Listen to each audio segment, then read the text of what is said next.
Hey friends, welcome back to the channel. In this video, we will be talking about how to take notes on your TOEFL exams. Note-taking forms a very important portion of the TOEFL exam, and I stress my students to take notes properly because in my view, it's the only important thing, and it either helps you pass the exam or it makes you fail the exam. So without further ado, let's get started. If you're new here, my name is Afsha. I'm a foreign graduate pharmacist turned content creator, and on this channel we help students score high on TOEFL and FPGE. Now for note taking, there are just two important rules that you need to be following: skimming the fact and writing everything in short forms. It's that simple.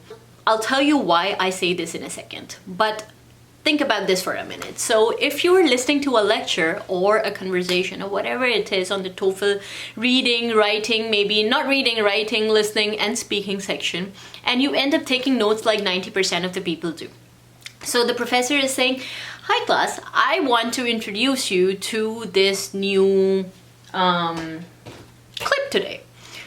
This clip is brown in color. It has white dots on it. Something looks like a cheetah. Oh, wait, what did I eat in the breakfast?" I mean, the professor is not gonna say this, but I'm telling you. So I'm just making it up, right? So, oh wait, what did you all have for breakfast today? And you're writing things like 90% of the people do on the TOEFL section, and you end up like, this clip is brown in color, it has white dots. Wait, what did I eat in the breakfast today? What did you all have in the breakfast today? That's a transition. That's something that's off the topic. It's not relating to the clip. It's not relating to the topic of the discussion. It's not relating to something that the professor is explaining already, and he's not gonna ask you questions regarding that. It's just there to confuse you. Stuff like this is called a transition, and you want to be very mindful on your TOEFL exam, whatever section you are in, except for the reading. So listening, writing, and speaking, you want to be very mindful of the transitions that the professors throw at you, because they are usually there to trick you. And there's stuff like, "Oh wait, I'll get back to that in a second." I don't have to really explain that, right? So stuff like this, you know, where they're expressing something or they're going off the topic and then using a phrase and then coming back to the topic. This is hard to do this in the first go when you are not in the practice of hearing conversations like this. And this is the reason I encourage my students to hear podcasts or talks or use practice websites to practice as much as they can, because as long as it takes you to get comfortable to certain accents, and the more you are comfortable with certain accents and the type of lectures that are usually played in academic settings, the better you will do on your actual TOEFL exam. And speaking of that, I'm doing a completely free webinar on TOEFL, and I'm going to be teaching all the tips, tricks, and important note-taking strategies that are absolutely guaranteed to make you pass and score that 30 mark on the TOEFL exam. So if you fancy joining that out, please check the link in the description box down below, and I can't wait to see you on the other end. Now, speaking of note-taking, trimming the fat. By trimming the fat, I mean cutting out everything that's not important. So apart from transitions, we already talked about the transitions part, but now let's come to actual note-taking. Trimming the fat is cutting down all the irrelevant information and just noting down the important information. Now, the question that comes to your mind would be, how do we know what's important and what's not? How do we know what the professor is going to ask us, or what the exam, or what question exam is going to throw at you and what not?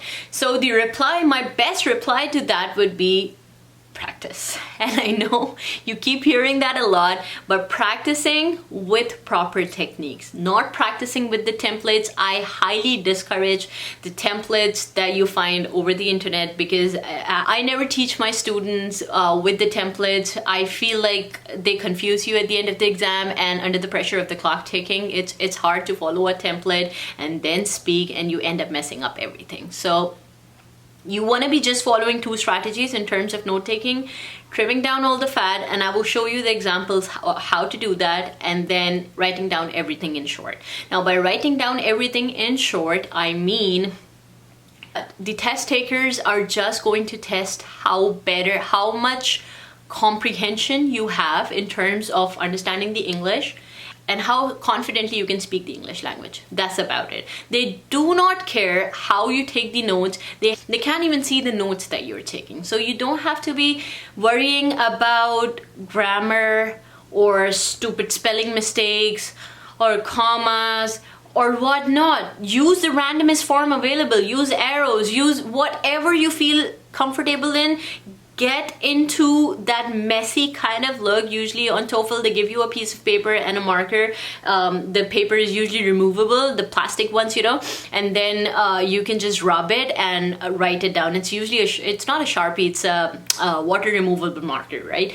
So use the randomest thing that comes into your head, but stop worrying about the spelling mistakes. Stop worrying about the lines going down. Stop worrying if you're writing on top of the paper and then writing on bottom of the paper. Use anything that you can just to, if you understand your notes, nothing else matters, because you are the one who's, after the 15 seconds of constructing your response, you are the one who's going to look at the response and then speaking in that 30 seconds, not anybody else. They don't even see the paper that you are giving, so you don't have to be worrying about that, and stop wasting time on writing notes like 99.9% of the people do.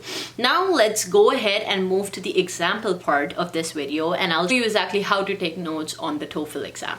For the purposes of this video, I'm going to be playing an audio that's going to be very similar to the audio that you are going to hear on the TOEFL exam, whether it's listening, writing, speaking. We are just talking about note-taking right now, so I want you to be very mindful in following the strategies that I just described, skimming the fat, and then writing everything in short form. I want you to take notes on how I'm writing and then integrate it in your habit of note-taking to succeed or score that 30 mark on the TOEFL exam. Let's go. Do a conversation between a student and his professor. Excuse me, Professor. I have a quick question about today's lecture. How can I help you? Well, I'm kind of confused about the origins of the Romantic literature from the 18th and 19th centuries. Ah, I see. So, today in class, I was making the argument that this Romantic literature really stresses the vastness and mystery of nature. Right, I remember that. And how was that different from the European scientific revolution that came before it? Didn't the scientific revolution basically say that everything about nature can be classified and understood? Exactly. So Romantic literature wanted to reintroduce the idea that nature is vast and unknowable.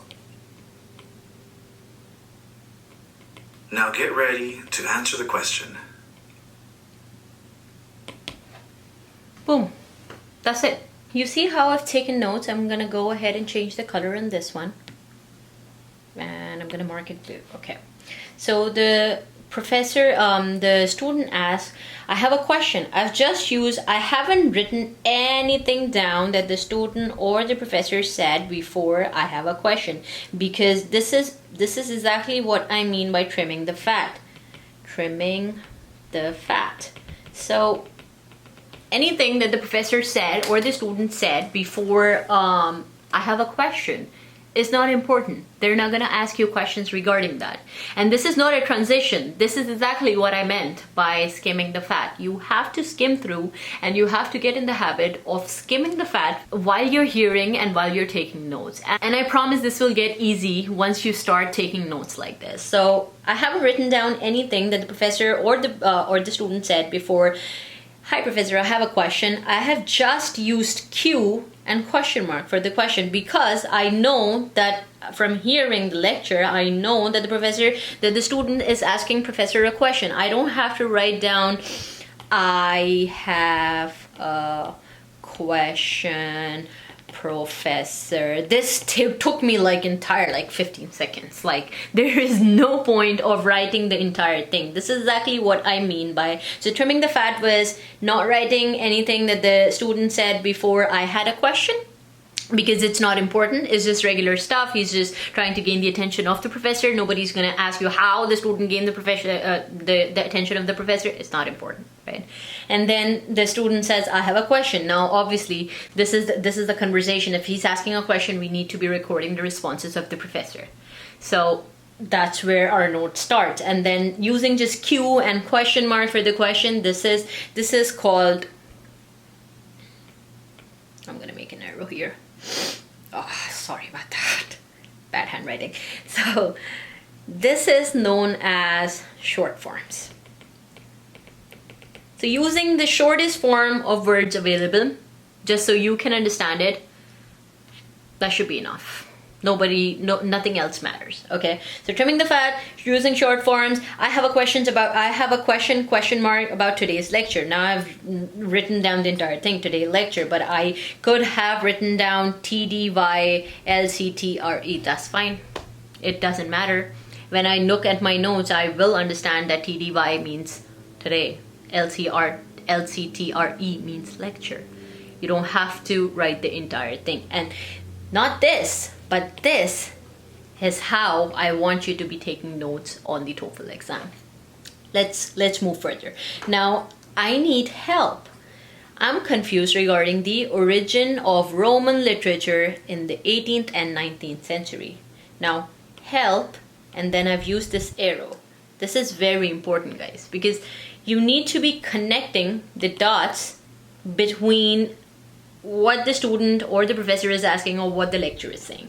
So I've used arrows to explain that. So the student needed some help and he was confused regarding the origin of Roman literature in the 18th and 19th century. Now see, I have written confused, but origin, O-R-G-N, again using short forms, Roman, R-O-M, again using short forms, literature, L-I-T, again using short forms, 18th and 19th century, C-E-N-T for century, again using short forms. Then the professor says something and then she says, I made an argument in the class today. Again, I haven't written down she made an argument in the class today. This is again trimming the fat in action. Argument, I made an argument in the class regarding Roman literature. Again, I've used these arrows to explain what the professor was saying and connect the dots. Stresses the vastness and history nature. Again, how different is scientific revolution from this before? That's what the student asked. And before, for before, I've used be and for. Basically, everything nature classifies and introduces. This is what the student says, and then the professor agrees with what the student is saying, and then the professor says exactly. So exactly means that she agrees with what the student is saying. So I just used a long arrow to connect these two and take notes of exactly.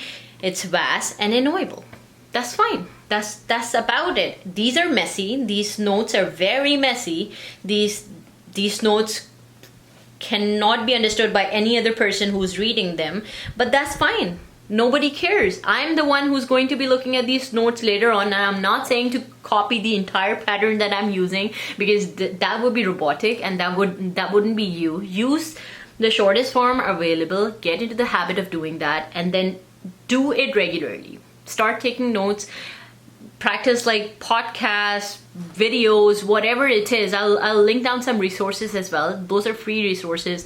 Go ahead and practice on those. Start getting into the habit of taking notes like this, and once you are done doing this for a couple of weeks, I promise this will get easy. And in case you have any other questions, please feel free to leave a comment down below. DM me on Instagram. That's usually where I'm most active at. It's MetNerdygram. Also join my free webinar for TOEFL. I promise it's going to be packed with a lot of value. You won't regret coming to it, and I'll see you again soon. Thank you.